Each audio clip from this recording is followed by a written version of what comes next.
आज मैं अपनी फुलवा का मौत का बदला चुका रहा हूं तुझसे। मैंने कहा था कि मैं तुझे मारूंगा साले।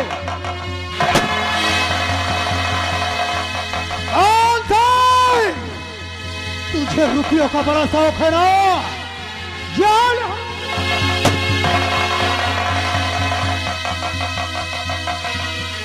माखन मेरे दोस्त, वो साला ठाकुर दुर्जन साला भाग कर गया है।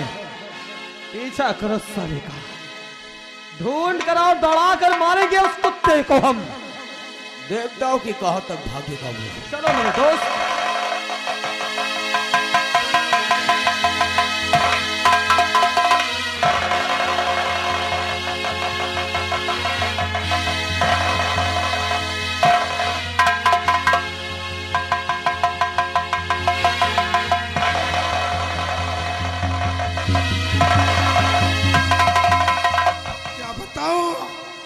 उस साले जालमों ने मेरे दोस्त मानसिक को मार दिया। अब मैं बचा अकेला। चुप! मैं ये रामगढ़ का पूरा खजाना लेकर कहीं दूसरे शहर को चला जाऊंगा।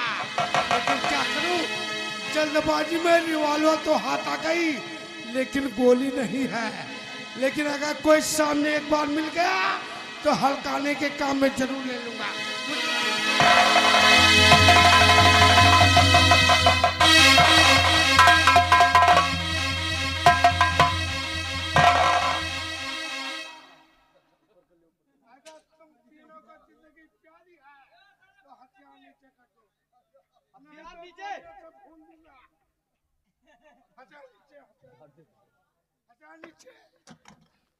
वाकई में आज मेरा प्लान कामयाब हो गया।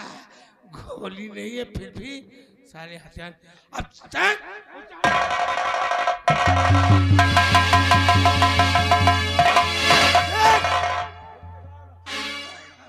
मैं तेरी खोपड़ी तेरी रिवॉल्वर से कैसे खोलता हूं?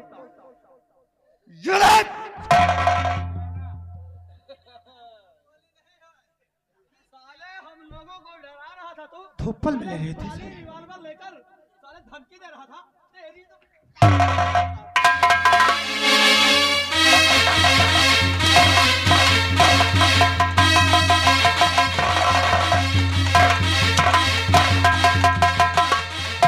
साले हरकत से बात नहीं आएगा दुर्जन सिंह।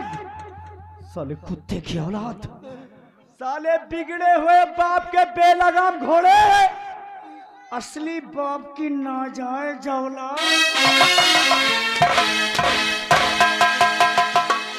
क्यों इमलिया वाले तुमको जरा भी दया नहीं आती है? तुम लोग कह दो ठाकुर को मत मारो। हैं? अरे तुम्हें कहने में क्या परेशानी है कि कहने में तुम लोग की गाड़ फट रही है।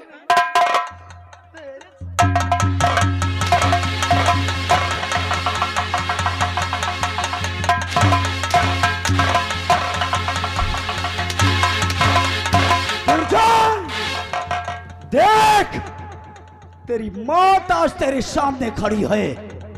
अगर तू अपनी जिंदगी बचाना चाहता है तो भाग। गोली नहीं मारना भैया, भाग। मैं जा रहा हूं।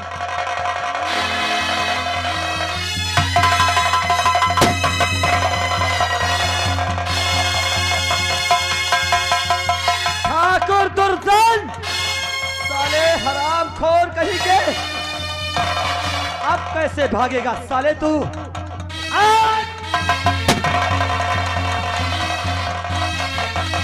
दुर्जन था, तेरे वजह से मेरी बहन का खून हुआ।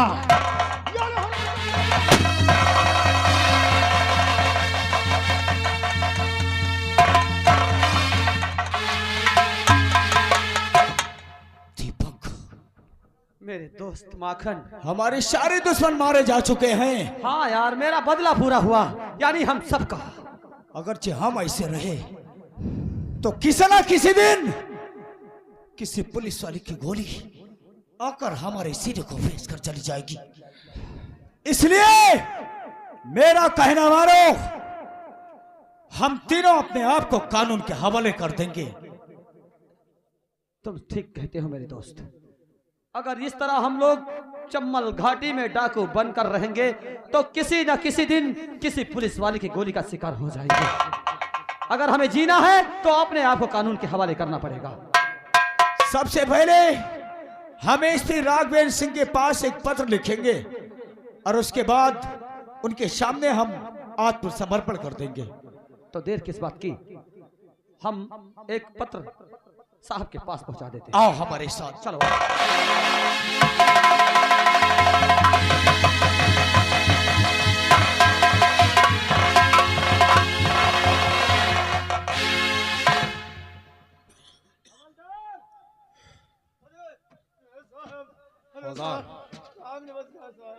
नमस्कार, सुनो मेरी बात सुनो।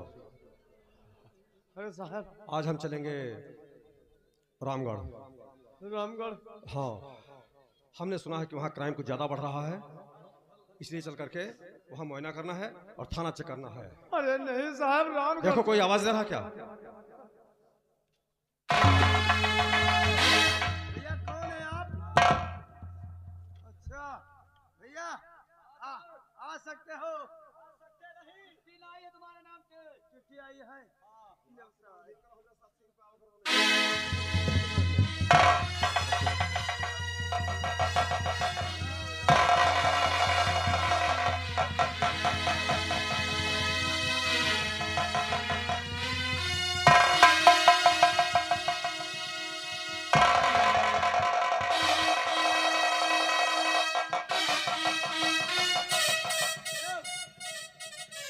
अरे कौन है जो वहाँ बाहर खड़े खड़े इतनी देर से मशवरा कर रहे हो? लाओ लाओ। हमें लगती मिलिए से न्योतो आवा है।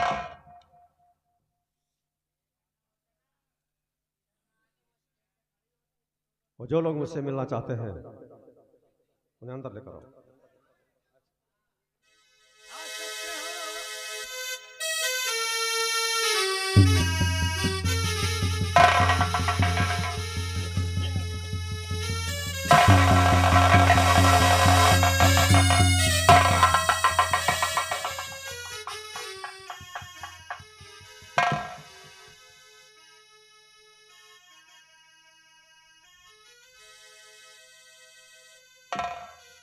आपने हमारे पास अप्लाई किया है। जी सर। क्या मिलना चाहते हैं? लेकिन इसमें तो सिग्नेचर 3 लोगों के हैं। हाँ सर। वो वाकई के तुम्हारे साथी लोग कौन हैं? हमारे 2 साथी और भी हैं, वो आ रहे हैं।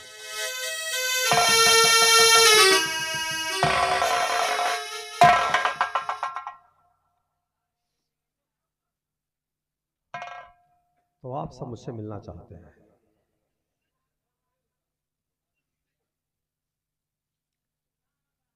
अगर हमारे पास मिलने के लिए आए हैं तो आप लोग अपना अपना ये सब भेज क्यों छिपाए हुए हैं? क्या बात है? किसी बात का डर है तुम लोगों को क्या? हाँ साहब, डर है, इसीलिए हम अपना भेष छुपा कर आए आपके पास। किस बात का डर है तुम्हें? डर इसी बात का है कि शायद तुम्हारे स्टाफ का कोई पुलिस वाला हमें असली भेष में देख ले तो गोली न मार दे। नहीं, इसलिए हम अपना भेष छिपा कर आए। अगर तुम पूरे विश्वास के साथ हमारे पास आए हो तो हम तुम्हारी पूरी हेल्प करेंगे। तुम्हारे ऊपर कोई गोली नहीं चलाएगा। लेकिन सब लोग अपना अपना पहले ये लिबास से ऊपर का हटाओ, हम देखें तो कि तुम लोग हो कौन।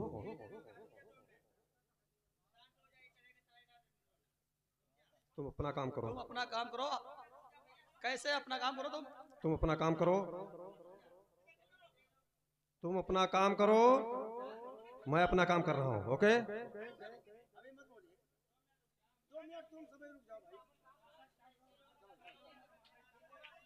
साहब, अगर आप मेरा भेष देखेंगे तो एक बार चौंक जाएंगे। अगर आप कहते हैं तो बेशक हम अपना असली रूप तुम्हें असली भेष दिखाते हैं।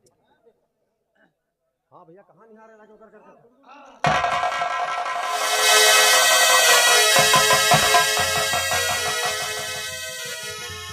साहब, ये है हमारा असली रूप, यह है असली आप लिबास। लोगों का वेशभूषा देखकर तो ऐसा लगता है कि आप लोग तो डकैत हैं। हाँ साहब, चम्बल घाटी के मशहूर डकैत। हम वही तीनों डकैत हैं, डाकू दीपक, डाकू माखन और डाकू अहमद। सबसे पहले अपना अपना गन डाउन।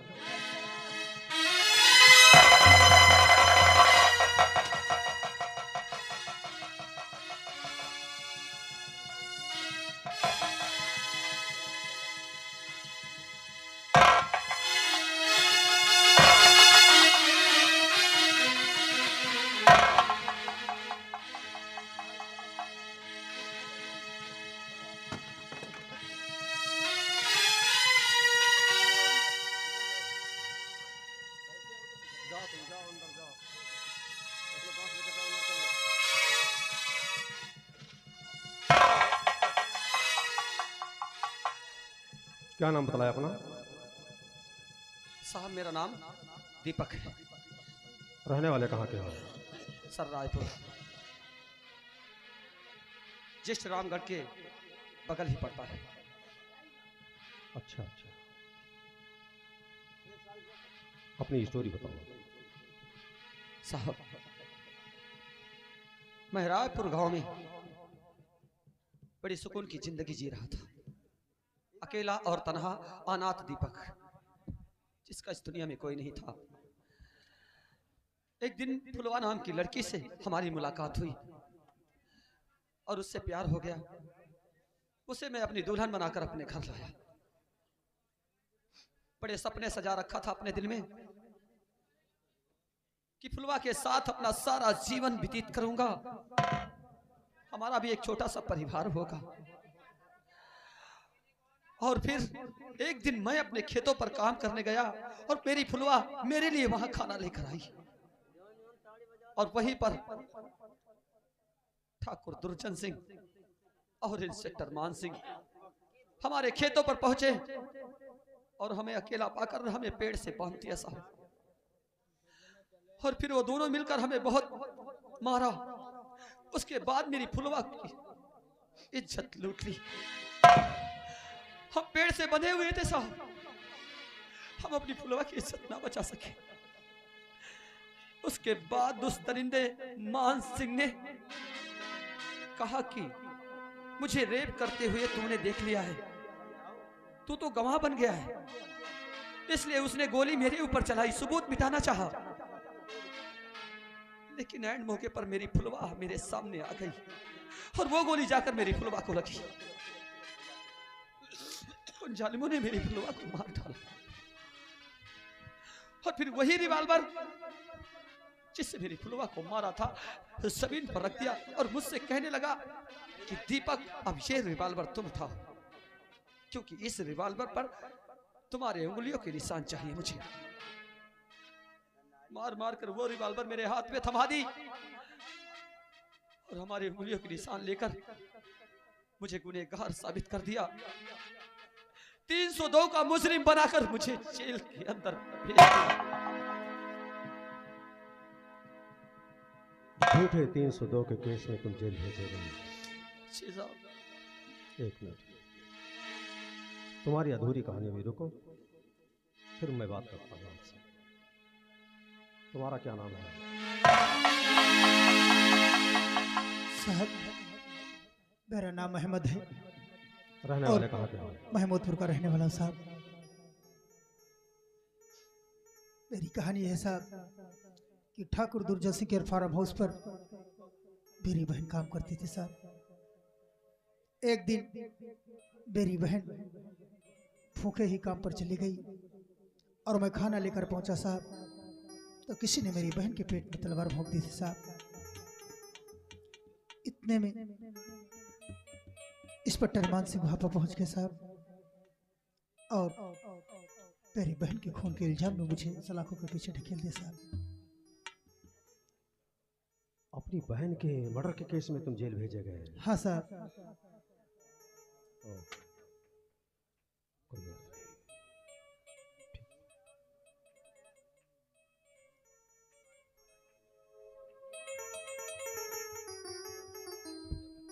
एक मिनट।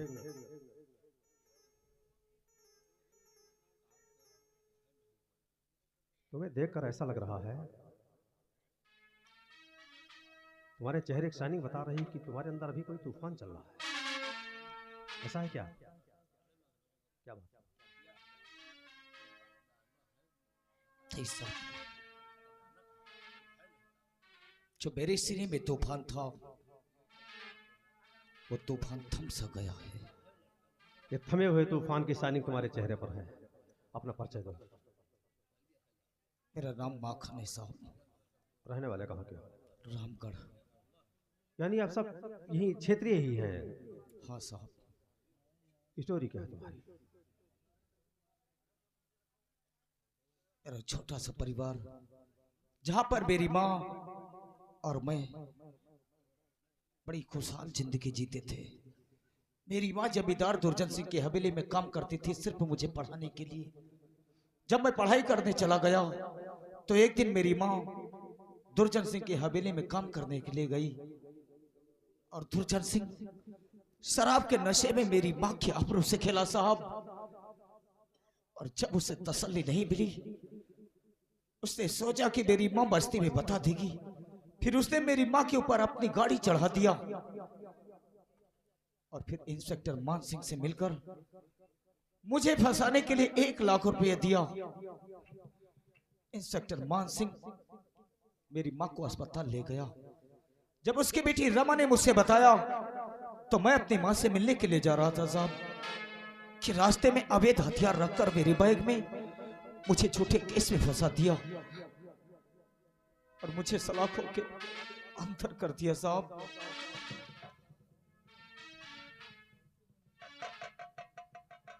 झूठे केस में तुम भी जेल भेजे गए।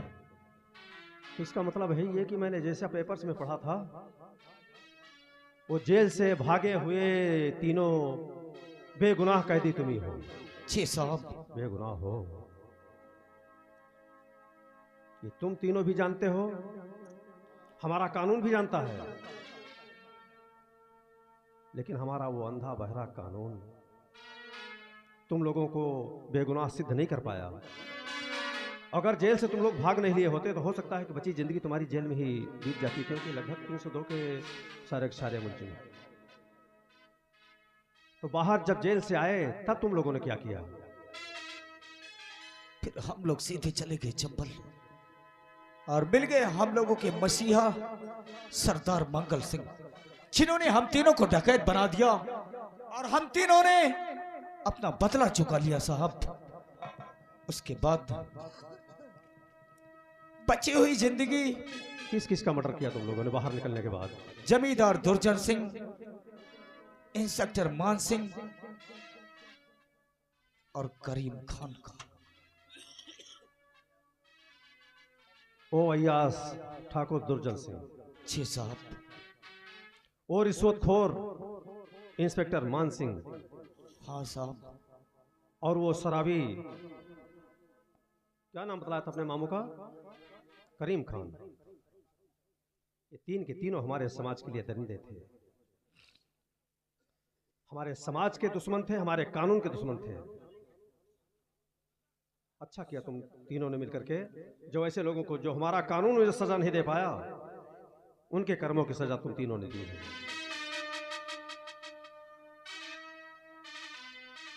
अब हमारे समझ में ये नहीं आता है कि तुम्हारी सबकी असलियत जानने के बाद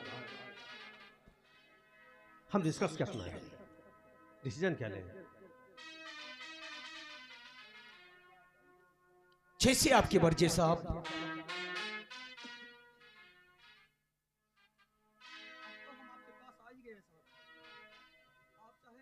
अच्छा एक बात बताओ, तुम लोग क्या सोच कर मेरे पास आए थे? यही कि अगर जे हम एसपी राघवेंद्र सिंह के पास जाएंगे तो हम तीनों फांसी से बच जाएंगे, इनकाउंटर से बच जाएंगे। भले ही मुझे सजा हो जाए, लेकिन बची हुई जिंदगी अपने जेल में गुजार देंगे साहब। ये विश्वास अपने दिल पर लेकर आए थे तुम लोग ना? जी साहब। हम तुम्हारे विश्वास का सर नहीं झुकने देंगे। तुम्हें इंसाफ मिलेगा, और वो इंसाफ मैं ही सुनाऊंगा।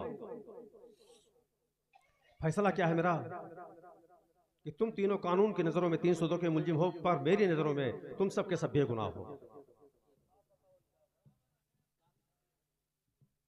एक कहावत कही गई है, बुजुर्गों ने पहले कहा है कि सुबह का भूला हुआ शाम को अगर घर वापस चला आए उसे भूला नहीं कहते।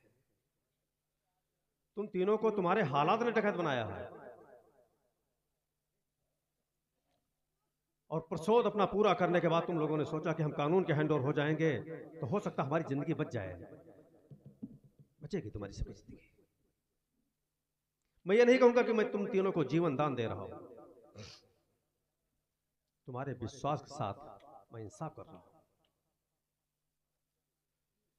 और जो भी डकैत, कोई भी क्रिमिनल्स अगर लास्ट में अपने आप को कानून के हैंड ओवर कर देता है तो कानून उसको सजा नहीं सुनाता, उसकी हेल्प करता है। अब यहीं से जेल न जाकर के यहीं से हम तुम्हारी तीनों को रिहाई कर देंगे। तुम लोग अपने अपने घर जाना, लेकिन हाँ इतना करना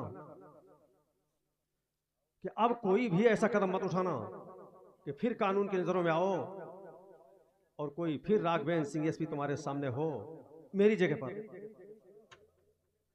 और रिश्वत के लालच में आकर या अपने प्रमोशन के लालच में आकर के तुम्हें पकड़कर कानून के हवाले कर दे या इनकाउंटर करके दिखा दे कि हमने मारा है 3 डकैतों को। कोई गलत कदम मत उठाना। सरकार की तरफ से हम रिक्वेस्ट करेंगे कि तुम्हारे जीवन की भरपाई पीछे की तो नहीं पूरी कर सकते हैं, लेकिन 5-5 बीघे जमीन आप लोगों को दी जाएगी ताकि सुकून से खेती किसानी कर सको। आत्मरक्षा के लिए एक लाइसेंसी आप सबको मिलेगी, क्योंकि तुम्हारे बहुत सारे दुश्मन भी हो गए होंगे। आत्मरक्षा के लिए कृषि करने के लिए एक ट्रैक्टर आप लोगों को दिया जाएगा सरकार की तरफ से इनाम में। ये मैं इसी महीने के अंदर मुहैया करवाऊंगा आप सबको, ये मैं कहता हूं। और जिस जिस गांव से तुम लोग हो, तो मान सिंह ने इतना रिकॉर्ड अपना गंदा कर दिया है कि पुलिस वालों से उन सबको नफरत हो गई होगी। मैं जानता हूं अच्छी तरह से। मैं अपनी गाड़ी पर बिठाकर तुम लोगों को तुम्हारे गांव भेजने जाऊंगा ताकि तुम लोगों का और तुम्हारे गांव वालों का विश्वास वापस लाए कि सारे पुलिस वाले एक जैसे नहीं होते हैं। अब आप लोगों को कहना है साहब, हम आपके सामने ये वादा करते हैं कि आज के बाद हम तीनों भाई एक साथ रहेंगे, एक घर में रहेंगे, एक परिवार में रहेंगे और वचन देते हैं कि आज के बाद वही सीधे साधे इंसान कहलाएंगे। हम आज तक हम तीनों सिर्फ जय बोलते थे मां भवानी मैया की, लेकिन आज से हमारे दिल की धड़कन और हमारे दिल की आवाज और हमारी जुबान पर सिर्फ एक ही जय रहेगी। भारत माता की, भारत माता की, भारत माता की। शाबाश शाबाश। है करम अपना करेंगे, आए वतन तेरे लिए दिल दिया है जा भी देंगे, आए वतन तेरे लिए दिल दिया है जा भी देंगे, आए वतन तेरे लिए। हो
जा